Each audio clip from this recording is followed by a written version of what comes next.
नमस्कार मित्रों, मेरा नाम है आदित्य। आप देख रहे हैं एडवोकेट आदित्य ट्यूब चैनल। देखिए, जब एक पत्नी 125 सीआरपीसी के अंतर्गत मुकदमा लगाती है भरण पोषण प्राप्त करने के लिए, तो ऐसा नहीं है कि पत्नी को मेंटेनेंस मिलेगा ही और पति को मेंटेनेंस देना ही पड़ेगा। अगर पत्नी ने बेवजह केस किया है, गलत केस किया है, पत्नी कमाने में सक्षम है या फिर कुछ ऐसे कारण है जो 125 सीआरपीसी में ही बताए गए हैं कि इन आधारों पर पत्नी को मेंटेनेंस नहीं मिलना चाहिए, वो सारे आधार है या उनमें से कोई एक आधार है, तो ऐसे में जो पति है वो मेंटेनेंस देने से बच सकता है।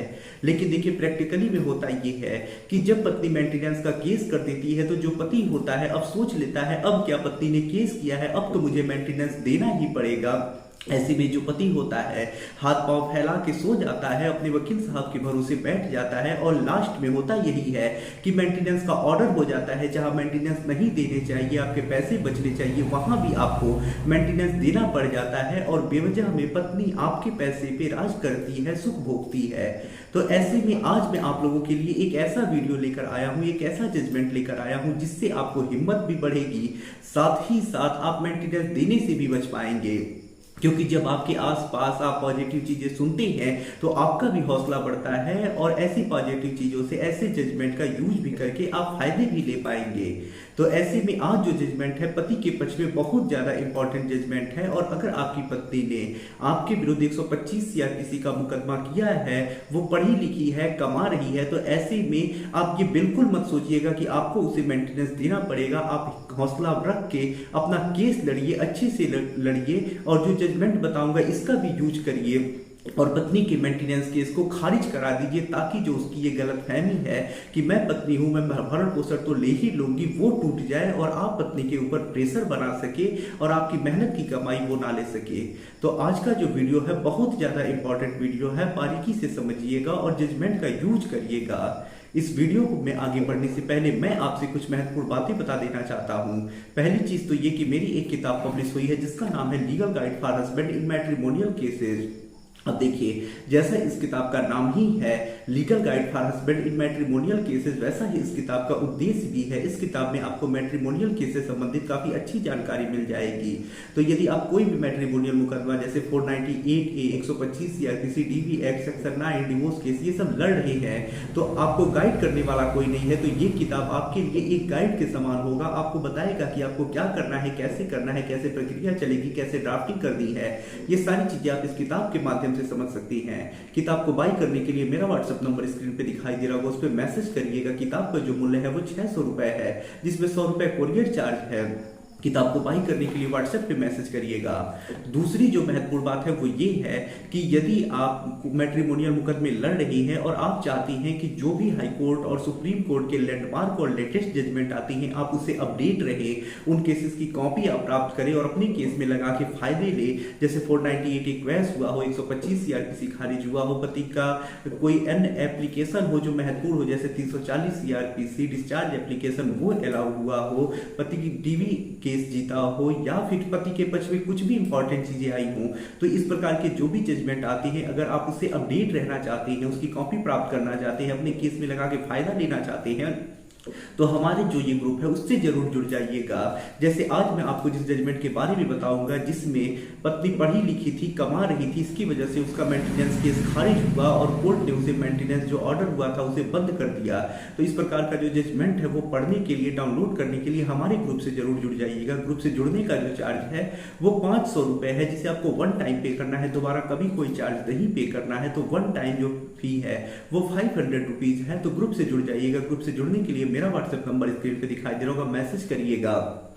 तीसरी जो महत्वपूर्ण बात है वो ये है कि यदि आप कोई मैट्रिमोनियल मुकदमा लड़ रहे हैं, आप मुझसे कोई ड्राफ्टिंग कराना चाहती हैं, जैसे 340 सीआरपीसी या फिर 125 सीआरपीसी की ऑब्जेक्शन लगवाना चाहते हैं, यानी आपत्ति जो होती है, WS जो होता है वो मुझसे बनवाना चाहती है, या फिर डिस्चार्ज एप्लीकेशन बनवाना चाहती है, या कोई भी एप्लीकेशन की ड्राफ्टिंग मुझसे कराना चाहते हैं, तो वो आप मुझसे करा सकती है।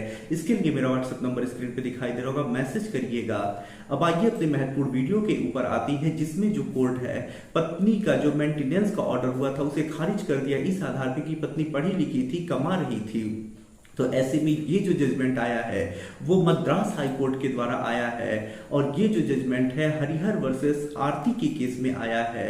अब देखिए ये जो मामला है 125 सीआरपीसी से संबंधित है और जो पत्नी थी पढ़ी लिखी थी, कमा रही थी, इसके वजह से जो लोअर कोर्ट ने ऑर्डर किया था मेंटेनेंस देने का उसे बंद कर दिया हाई कोर्ट ने। तो महत्वपूर्ण जजमेंट है।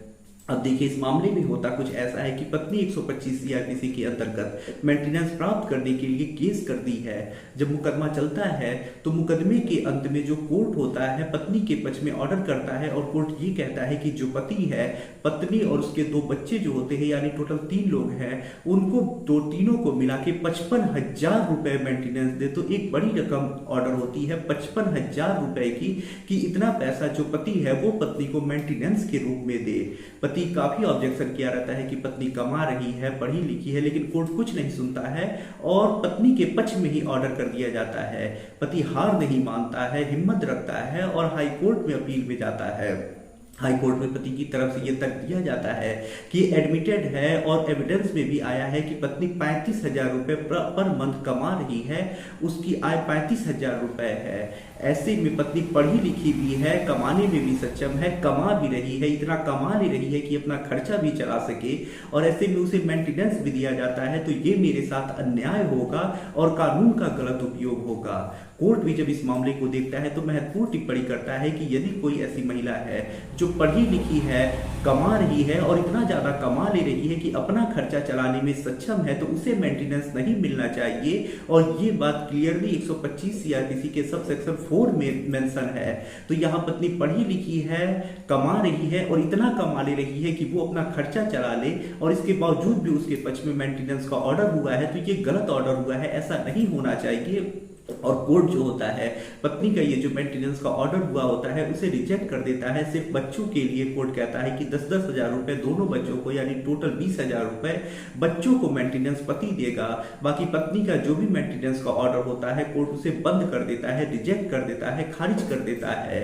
तो यहाँ भी इस जजमेंट के जरिए ये चीज निकल के आ रही है कि यदि आपकी पत्नी पढ़ी लिखी है, कमा रही है और इतना कमा ले रही है कि वो अपना खर्चा चला ले तो आप चाहे तो उसके मेंटेनेंस केस को खारिज करा सकते हैं, या फिर ऑर्डर हो गया है तो आप उसे हाई कोर्ट से रिजेक्ट करा सकते हैं, बंद करा सकते हैं।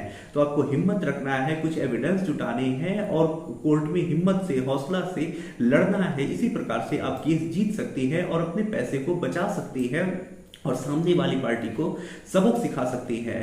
तो आशा कर रहा हूं ये जजमेंट आपको पसंद आया होगा। यदि इस जजमेंट की कॉपी आप डाउनलोड करना चाहते हैं तो जो मैंने ग्रुप आपको बताया उस ग्रुप से जुड़ जाइएगा। ग्रुप से जुड़ने के लिए मेरा व्हाट्सएप नंबर स्क्रीन पे दिखाई दे रहा होगा। आशा कर रहा हूं वीडियो पसंद आया होगा। यदि आप किसी कानूनी समस्या से परेशान हैं और ऐसे में आप मुझसे फोन पे बात करके अपनी कानूनी समस्या का समाधान प्राप्त करना चाहते हैं तो मेरा व्हाट्सएप नंबर स्क्रीन पे दिखाई दे रहा होगा।